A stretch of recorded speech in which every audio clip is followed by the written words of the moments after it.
Mr. President, Excellencies, ladies and gentlemen, in its simplest form, foreign policy is really about three things: about values, interests, and power.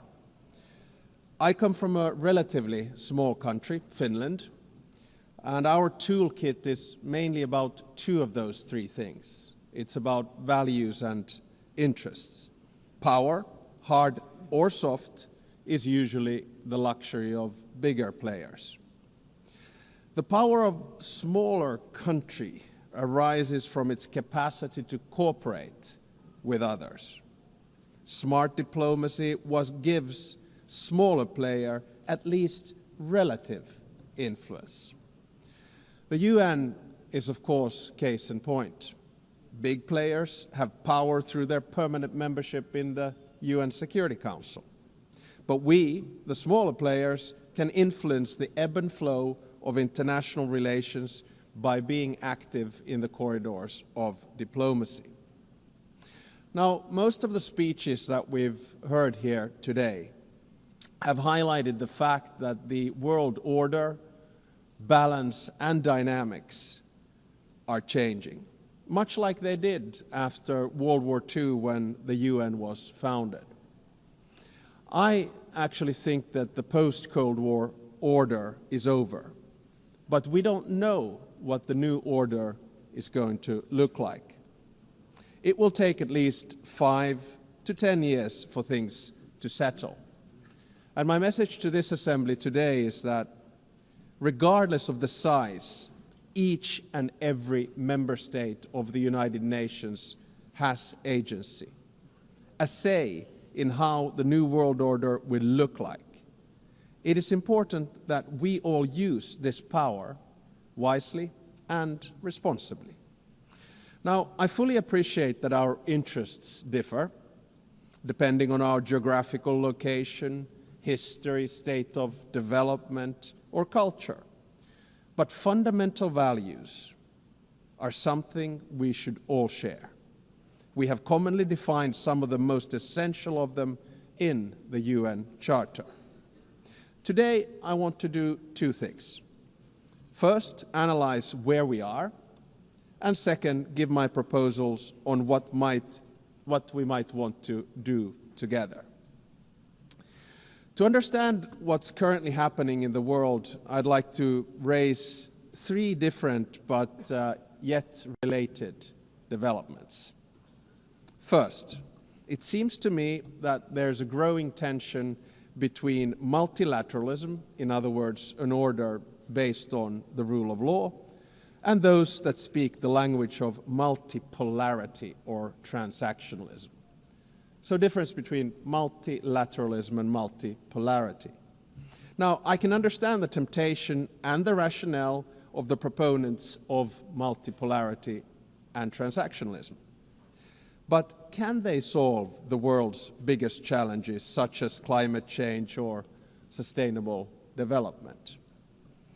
Today, I see many states, both big and small, pursuing transactional or multivectoral foreign policies. In essence, their aim is to diversify their relations with multiple actors rather than aligning with any one particular bloc. Now, this can be opportunistic, but it may also be justified and reasonable. This depends on political choices. A transactional or multivectoral foreign policy is dominated by interests. Interests drive practical choices of states, and this is entirely legitimate. This kind of foreign policy is based on a realistic understanding of power. Power defines the limits of what is possible for each state. However, values should actually underpin everything we do. Even transactional or multivectoral foreign policy should rest on a score of fundamental values. Without them, foreign policy will ultimately run into a wall. if you set aside values for unhindered pursuit of power and interests, you will eventually find before you the very same problems you wanted to overlook. Second, the balance of power in the New World Order is shifting towards the South and the East. Many countries, especially in Africa, Asia, Latin America, are becoming or have become key players in determining the direction of the New World Order. To put it simply, they have both agency and power. They are not only an expanding economic force, but their demographic growth is inexorable. This will also turn them into a political and cultural force. It will yield them both hard power and soft power, and they will use it to promote their interests as they should.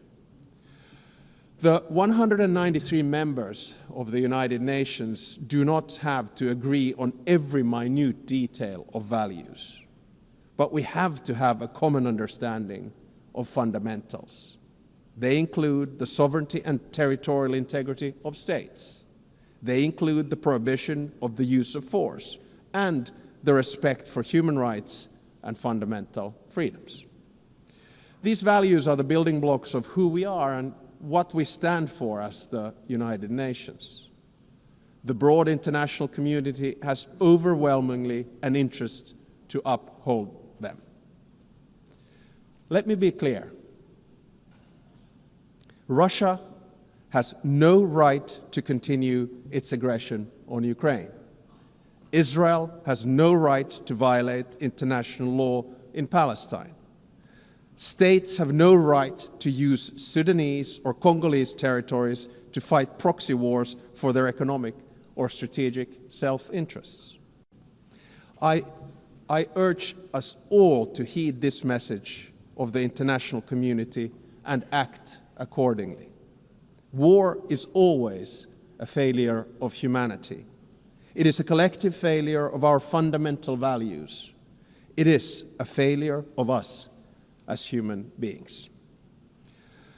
Thirdly, I would like to say a few words about the state of the United Nations, the institution where we are.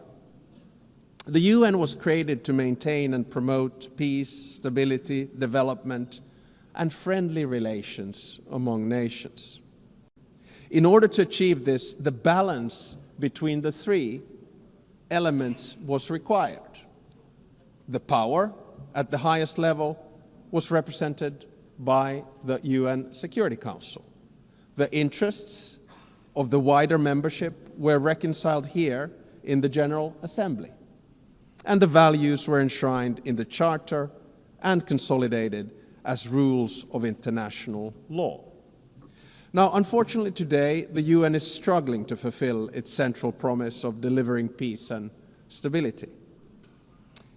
We can always blame each other, but at the end of the day, it's a collective decision. Countries have increasingly taken the liberty to break the rules of international law and to use force against other people's territories and suppress other nations.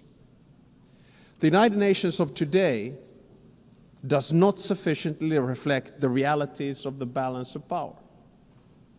All too often, it fails to serve as a forum for the coordination of interests, and the values at its core are too often not respected in good faith. We all want to have the freedom to make choices and a possibility to influence the world around us. Today, many countries are seeking answers in multipolarity or transactionalism. If the UN fails to deliver, this trend will accelerate. So, let me sum up in the terms of the three pillars: values, interests, and power. Our values can divide us. Fundamentally, however, they should unite us around the basic principles of humanity, the rule of law, and the prohibition of aggression. Our interests differ, and it's only right that we promote them. However, our choices have consequences. Opportunism will eventually be forced to confront the problems it tried to ignore. Power will constantly seek a new balance.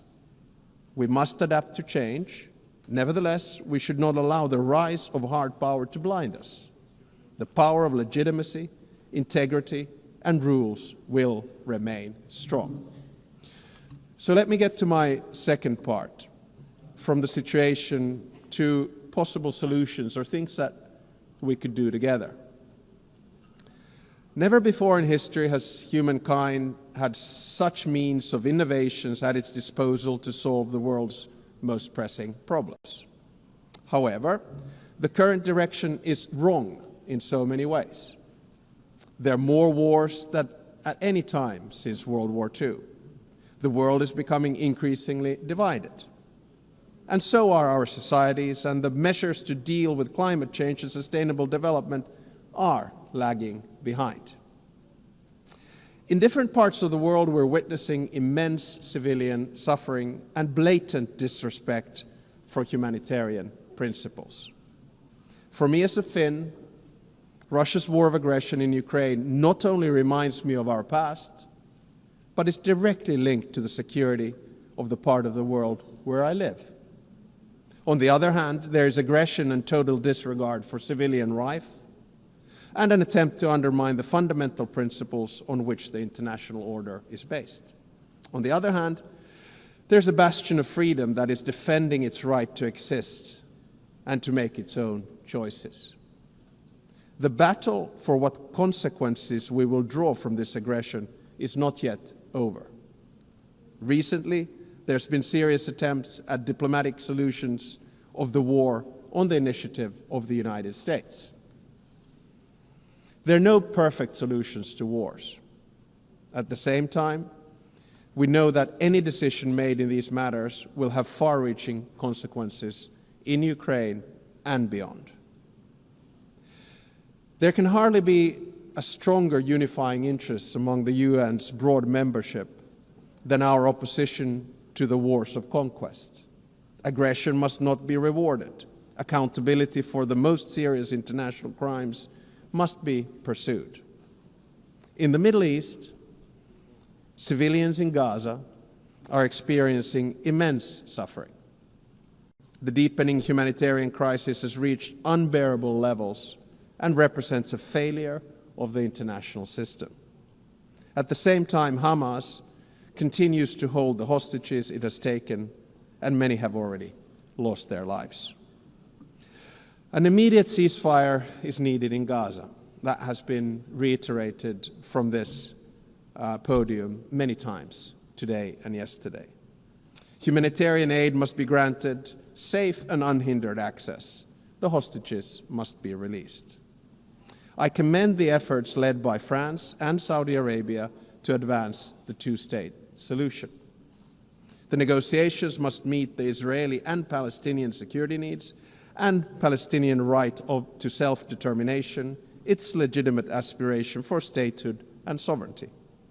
The occupation that began in 1967 must end, and all permanent status issues must be resolved. Correspondingly, the countries that have not recognized Israel must do so.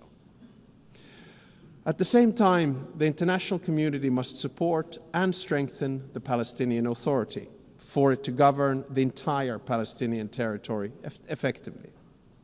This is the only viable option for achieving a two-state solution. A stable Palestine will also significantly benefit the security of Israel. In many parts of the world, conflicts are raging, causing immense suffering locally, instability regionally, and reverberations globally. We've witnessed particularly brutal violence in Sudan, in the Democratic Republic of Congo, in Haiti, Myanmar, and Mali, among others. Civilian populations continue to face famine and displacement at a large scale. And sometimes I feel that we end up looking at conflicts only that are near to us. But I think the job of the UN is to look at all of them with equal determination. I praise all those who, in good faith, continue to work for peace despite the daunting task. In June, a peace agreement was reached for the conflict in the Eastern Democratic Republic of Congo. The true test, like with all peace agreements, lies in its implementation. Does it stick? There's a humanitarian crisis of alarming proportions that compels us, all of us, to respond. Peace processes should not be transactional. They must be guided by international law. All countries and stakeholders in the region must be engaged and committed to achieve sustainable peace. The presence and involvement of the UN is essential. I would also like to stress the crucial work carried out by journalists amid conflicts and in other difficult circumstances. Attacks on members of the media are unacceptable. Media freedom is the basis for democracy. It is a prerequisite for an open society. The ability of the press to carry out its work is important for all of us. Ladies and gentlemen, the composition of the UN still largely reflects the world of 1945. As the world has changed drastically, so should the decision-making at the UN.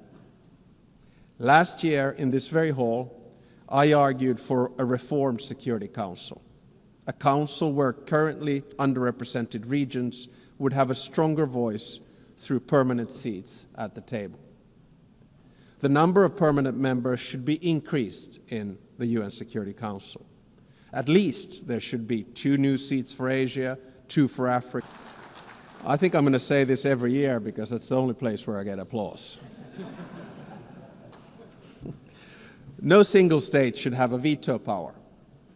And if a member of the Security Council violates the UN Charter, its voting rights should be suspended. I believe that these changes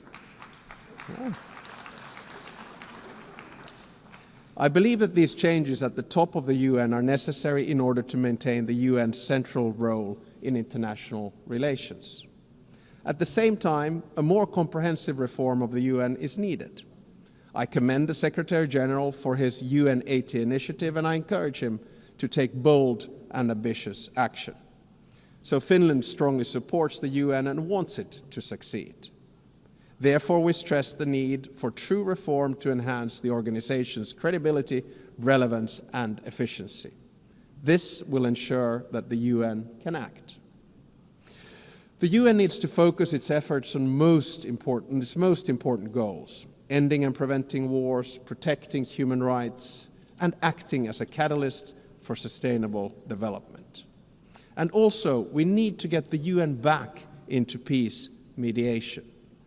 I would argue that one of the reasons that we have so many wars right now is that the UN is absent from peace mediation. No other organization can offer the legitimacy comparable to that of the UN. If the UN is absent, conflicts are not resolved without it, which is not in our common interests. The UN is needed as a mediator, and the member states should support it at this endeavor. Finally, Finland is strongly engaged in the work of the UN and will remain so. Therefore, we're also standing for election to the Security Council for the term of 2029 to 2030. Should we be elected, Finland pledges to be a principled and pragmatic partner for peace. We are principled in our commitment to international law with the Charter at its core. We are pragmatic in seeking solutions that truly advance international peace and security, recognizing that progress is often incremental. At the outset of my speech, I said that each and every one of us has agency, a say how the new world order will look like. We want to be able to make our own choices and have an impact on the world around us. Nelson Mandela saw truth and reconciliation as the only hope for nations that are bitterly divided. The same applies to relations between states. We should learn from history, but always look to the future, bearing in mind that our decisions will shape it. Thank you very much.